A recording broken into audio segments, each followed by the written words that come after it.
तो 1980 में अगर किसी को 2 बजे नींद नहीं आ रही थी तो वो बैठ के पढ़ रहा था, लेकिन 2023 में अगर किसी को नींद नहीं आ रही तो वो मूवी देख रहा है। समय को रीड करो। जिस आदमी को समय को रीड करना आ जाएगा, यहां डिस्ट्रैक्शन जो था वो माइनस में था, यहां डिस्ट्रैक्शन प्लस में है। तब बहुत कम लोग पढ़ते थे, मिनिमम। आज मैक्सिमम लोग तैयारी करने को आ रहे हैं। भीड़, तब चुनौती कम थी, आज चुनौती ज्यादा है। इसको कहते हैं समय को पहचानना।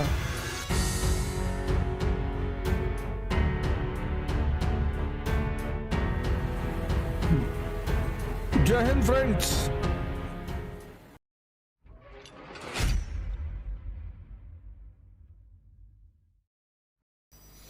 और आज का जो समय है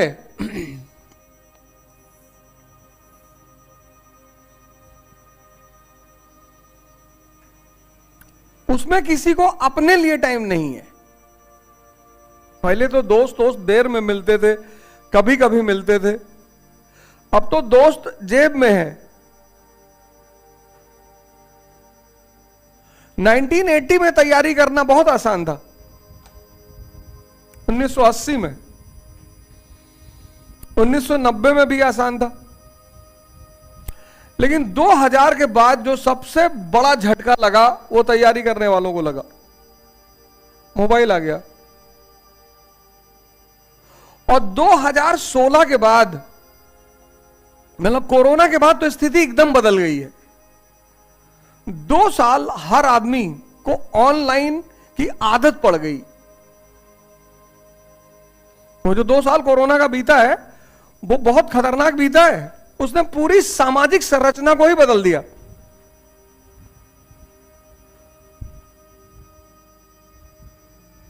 जो लोग 2 साल 1 साल घर में परमानेंट बंद रहे, कोरोना में लॉकडाउन लगने से पहले 3 महीने के लिए जियो का सब्सक्रिप्शन फ्री,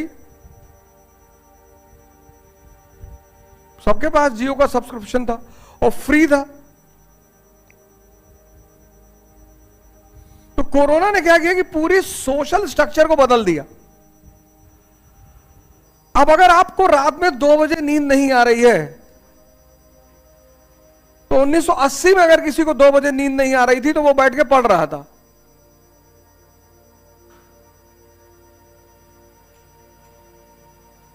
लेकिन 2023 में अगर किसी को नींद नहीं आ रही तो वो मूवी देख रहा है।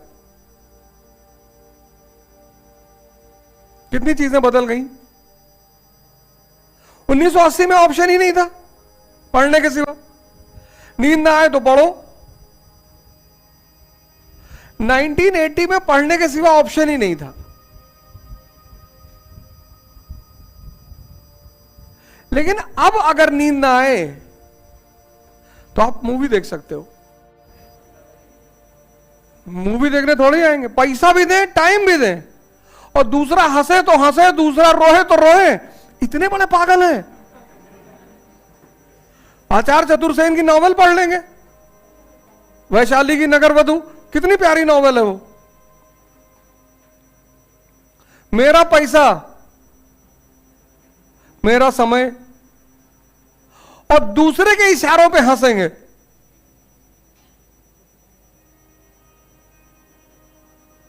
इतनी बड़ी जाहिलियत तो कभी पैदा ही नहीं हुई। कभी चले गए मस्ती में, कोई साथ में है कि चलो मूवी दिखा लाओ, चलो, लेट गए वहां पे, सो रहे आराम से। तुम देख रहे हो, देखो, आराम कर रहे हैं, बाद में जिस्ट में कहानी सुना देना। कभी ट्रैवल कर रहे हैं, 10-12 घंटे की जर्नी है, थोड़ा 2-4 सीन देखते चले गए, अच्छा लग गया। वो भी जिसकी उपयोगिता, जैसे पंचायत सीरीज है, गांव पे बनी है, गांव के उसकी थीम बड़ी प्यारी है। प्रधान को जनगण मन ही नहीं पता है। विनोदवा कह रहा यहीं बैठेंगे आज, कह रहा पानी फेंक, पानी फेंक, इसका बॉटल, कह रहा ढक्कन नहीं खुला, बोतल ही फेंक दे उठा। कह रहा रहम दे विनोद, तुझसे रिक्वेस्ट कर रहे हैं। कैसा, ऐसे ही रिक्वेस्ट करते हैं आगे पीछे से पकड़ के। सोचो प्रशासन का कितना दबाव होता है। प्रशासन का अगर ये दबाव काम ना करे तो समाज चले ना। कि तुम अपने वॉशरूम किसी करने के लिए बुलाते हो। क्या विनोद तुझको बुला ही देना सुबह। यह है प्रशासन का दबाव। डीएम साहब दौरा कर रही, कह रही है आदमी को पैखाना लग रहा है। कर रही है साहब ये तो भैंस का है। कहती अच्छा डेली देखते हो क्या। सोचो पैखाने पे बहस हो रही है। सरकार इतना प्रेशर बना क्रिएट करती। जो प्रशासन में जो लोग बैठे हैं एमपी एमएलए, वो सचिव सरकार छोटे मोटे अधिकारियों कुछ समझ, तुम ही सचिव हो, तुमको तो वकील होना चाहिए। गांव के लोग कितने इनोसेंट होते हैं, अच्छे। विधायक जी सचिव को गाली दिए, फिर उसको गाली दे दिए जो सचिव जी का हेल्पर है। तब दुबे जी की भावना भड़की।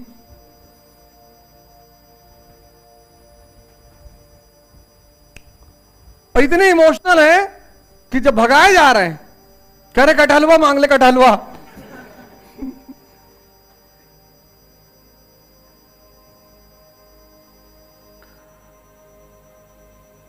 ये सब एक ग्रामीण जीवन है, ग्रामीण कार्यशाली। तुम्हें ऐसे लिखने का मैटर मिल जाएगा।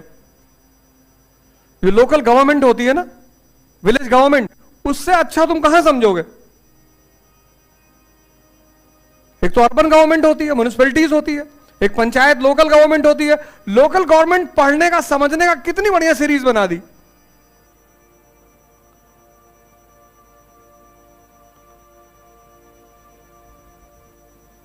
वो बेगरी भारत में कितना बड़ा कर्ज है,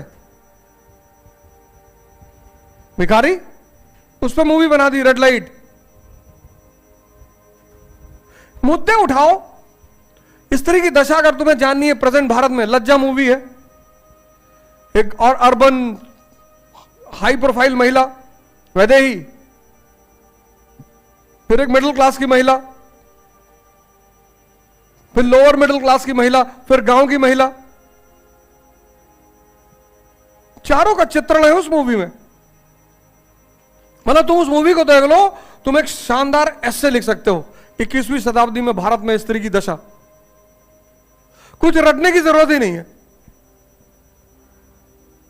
1980 में तो मूवी देखने का एक ही तरीका था, सिनेमा हॉल,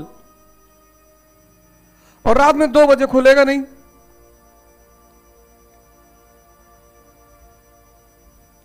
रात में 2 बजे खुलेगा नहीं, वो खुलेगा सुबह 12 बजे, उससे पहले वो खुलेगा ही नहीं।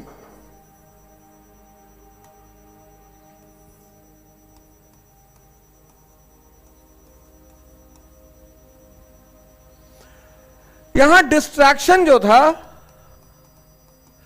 यहां वो माइनस में था, यहां डिस्ट्रैक्शन प्लस में है। तुमको अपने आप को उलझन से बाहर निकालना है, उस पर्टिकुलर समय चाहे जैसे निकालना ही निकालना। यहां जो डायरेक्शन था वो सीमित था, लिमिटेड डायरेक्शन। घर वालों को पता नहीं था, ज्यादातर घर वाले जैसे हमारे घर वाले, उनको पता ही नहीं था कि भैया आईएएस की तैयारी क्या होती।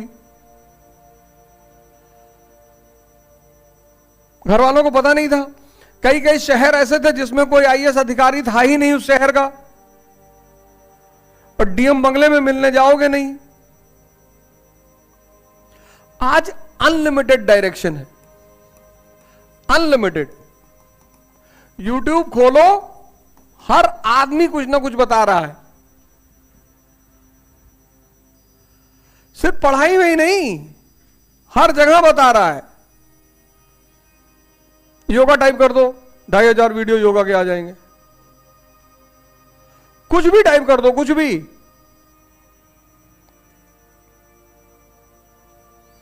समय देखो,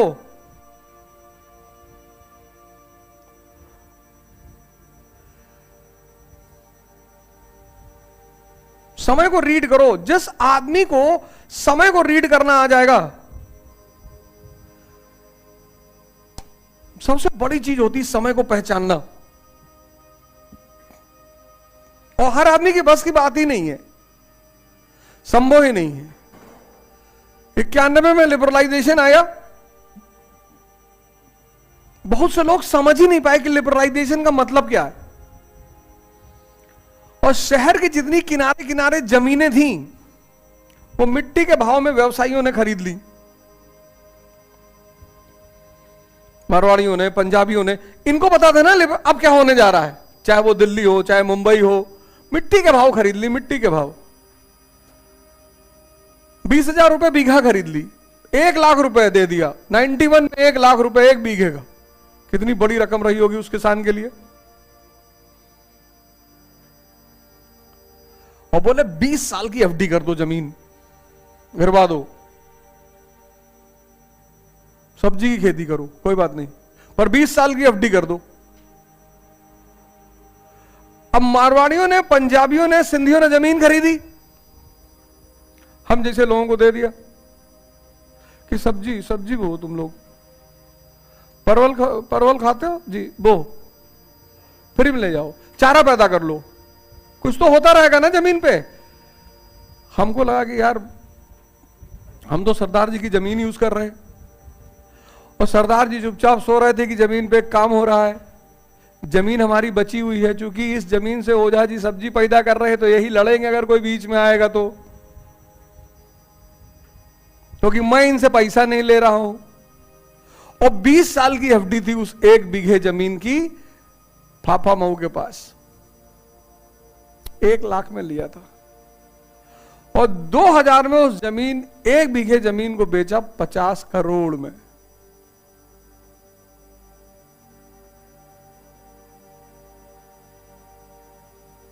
ऑन रोड जमीन है, ऑन रोड। इतना एप्रिसिएशन कोई बैंक दे सकता है? इसको कहते हैं समय को पहचानना। तुम सबने वो मूवी देखी 3 इडियट, सबने। सिर्फ उस मूवी से मैंने एक मॉडल निकाला एजुकेशन का, उसको मैंने नाम दिया रैंचो मॉडल। जैसे वो कहता है ना कि मैं इन्वर्टर बना रहा हूं और इसको नाम दूंगा वायरस इन्वर्टर, ऐसे मैंने उस मूवी से एक मॉडल निकाला, क्योंकि वो पूरी मूवी एजुकेशन पे बेस्ड थी। और अगर उस मूवी को कोई लड़का समझ जाए तो कोई कंपटीशन उसके लिए टफ रहेगा ही नहीं। मैं उस पे आ रहा हूं रैंचो मॉडल पर, लेकिन उस पे आने से पहले ये देखो, तुम्हारी कंडीशन और 1980, आज अनलिमिटेड डायरेक्शन है। कोई कह रहा है हिंदू पढ़ लो, कोई कह रहा है इंडियन एक्सप्रेस पढ़ लो, कोई कह रहा दोनों पढ़ने की जरूरत नहीं, हम तो पढ़े ही नहीं थे।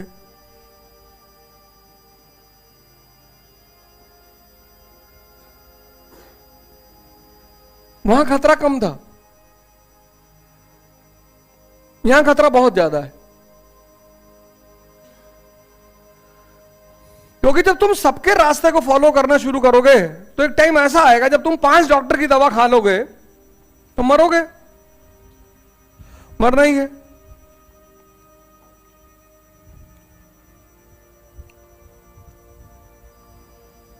तब बहुत कम लोग पढ़ते थे, मिनिमम। 1980 का इलाहाबाद, एक आध शहर में बिरले लोग मिलते थे जो इलाहाबाद पढ़ रहे हो। सबसे ज्यादा लोग कहां के थे? प्रतापगढ़, जौनपुर, ये जो नीबरिंग डिस्ट्रिक्ट है इलाहाबाद के, यहां के लोग ज्यादा थे। इसलिए सबसे ज्यादा आईएएस ऑफिसर भी इन्हीं डिस्ट्रिक्टों से है। जौनपुर का तो नंबर 1 चलता था, एजे चलती है इलाहाबाद जौनपुर।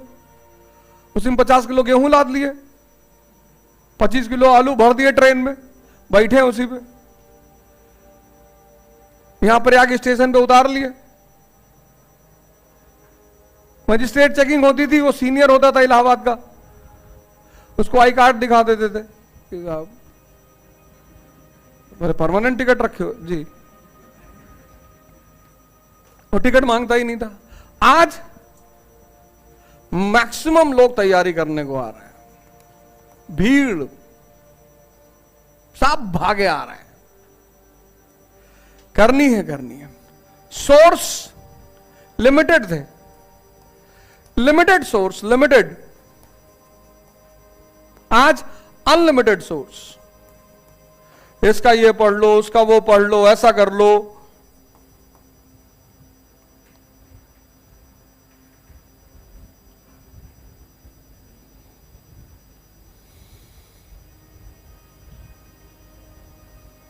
तब चुनौती कम थी, आज चुनौती ज्यादा है। और सबसे बड़ी बात, क्योंकि डिस्ट्रैक्शन कम था, इसलिए लोगों की सिटिंग क्षमता बहुत अच्छी थी। हमारा एक सीनियर है मनोज गुप्ता, दिलदार नगर एक जगह पड़ती, गहमर, गाजीपुर के पास, वहां गए। वो पहलवान 9 घंटा 10 घंटा कुर्सी पे बैठे रहते थे, लुंगी बांध के, और सिर्फ बनियान पहनते थे, क्योंकि ये उमस का इस समय पीरियड चलता है। देखो कितनी उमस है। और गमछा रखे रहते थे, पसीना पोंछते रहते। उनको देखकर मेरी ये हालत हो गई थी कि भैया रहने दो, अपना तुम मर रहे हो, हमारी जान काहे ले रहे हो। क्योंकि जब कोई तुम्हारे सामने पढ़ रहा होता है तब तुम सो नहीं सकते। अगर तुम्हें इस तरह का रूम पार्टनर मिल जाए या पड़ोसी मिल जाए जो पढ़ रहा है 10 घंटा, तब तुम सो ही नहीं पाओगे। तो गजब के आदमी थे वो। आज सबसे बड़ी चुनौती है सिटिंग। दो घंटा बैठना मुश्किल है, 2 घंटा।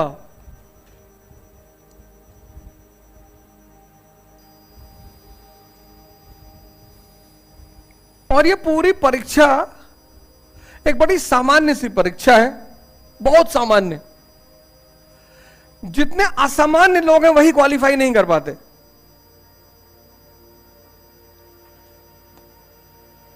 असामान्य मतलब जो ऐसी ऐसी चीजों को पढ़ रहे हैं जिनकी कोई जरूरत नहीं, और ऐसी चीजों को निगलेक्ट कर रहे हैं जिनको कभी भी पूछा जा सकता है। एग्जाम्पल, कीव जो शहर है यूक्रेन का, किस नदी के किनारे है?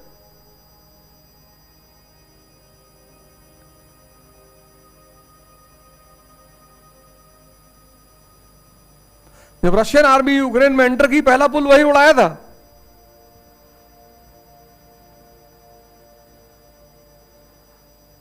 देखो,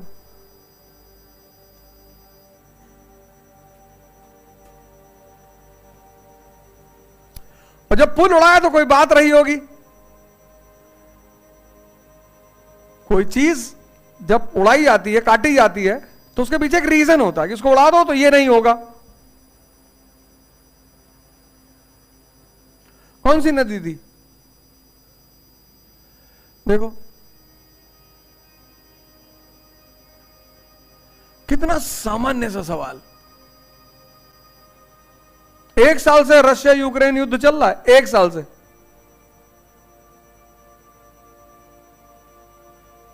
पूरी दुनिया को खतरा है रशिया यूक्रेन युद्ध से। हर आदमी टेंशन में है कि पता नहीं कब पुतिन वहां एटम बम मार दे। हमारा तो यहां 2-4 मित्र हैं, बहुत परेशान है कि मारे नहीं रहा, बहुत दिन से देख रहे हैं, मजे नहीं आ रहा, बहुत टेंशन में है। पापा परेशान है कि एटम बम नहीं मार रहा है। यहां भी बहुत लोग परेशान हैं।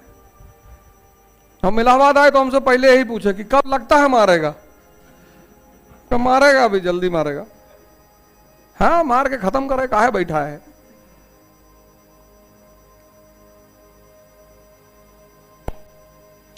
रशिया G8 का मेंबर था, क्यों निकाला गया उसको G8 से?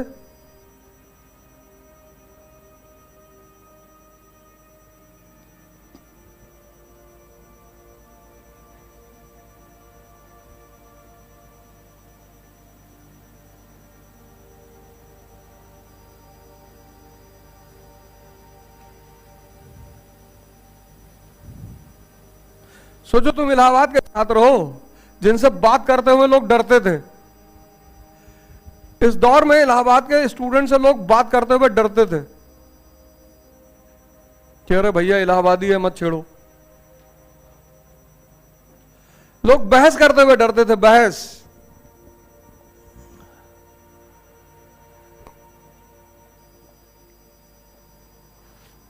कि भैया इलाहाबादी है, इसको परेशान मत करो।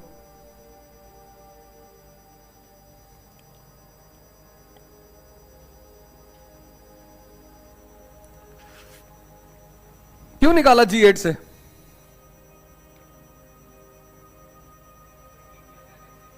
क्रीमिया का एनेक्सेशन कर लिया था।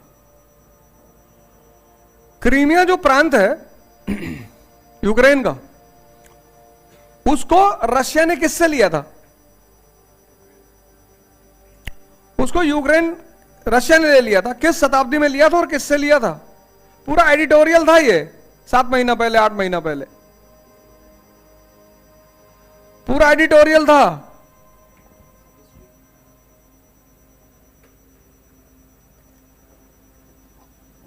रशिया का कौन सा शासक था जिसके समय में क्रीमिया पर रूस ने कब्जा कर लिया था?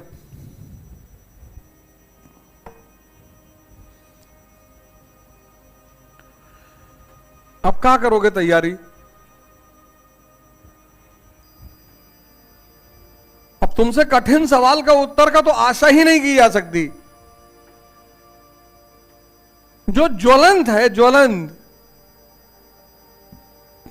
बर्निंग टॉपिक जिसको कहते हैं, जब तुमको उस पर इंफॉर्मेशन नहीं है कुछ भी, वो तो शुक्र मनाओ कि तुम्हारे पिताजी यहां नहीं बैठे हैं, नहीं तो कहते हो इधर हो, इधर ओ चले घर।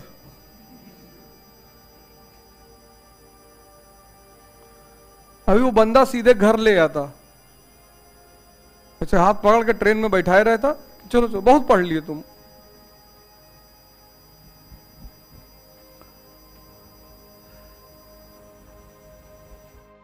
इस देश में ह्यूमैनिटीज पढ़ाई नहीं आती 12th तक। 10th तक जो लोग पढ़ते हैं उनसे कहा जाता है हिस्ट्री पढ़ के कोई नौकरी नहीं पाता, और फिर वही लोग आकर आईएएस की तैयारी करते हैं बिना आधार, बिना बेस। साइंस के बच्चे को ह्यूमैनिटीज का अप्रोच ही नहीं पता। तो कुल मिलाकर जब आप ग्रेजुएशन के बाद तैयारी करने जाते हैं तो 2 लाख रुपए फीस का शुद्ध नुकसान होता है बिना बेस। श्री यथार्थ 18 मई से एनसीईआरटी कोर्स शुरू करने जा रही है, 4:30 बजे से लेकर 6:30 बजे शाम। 12 से 15 महीने में आपका पूरा बेसिक्स क्लियर कर दिया जाए।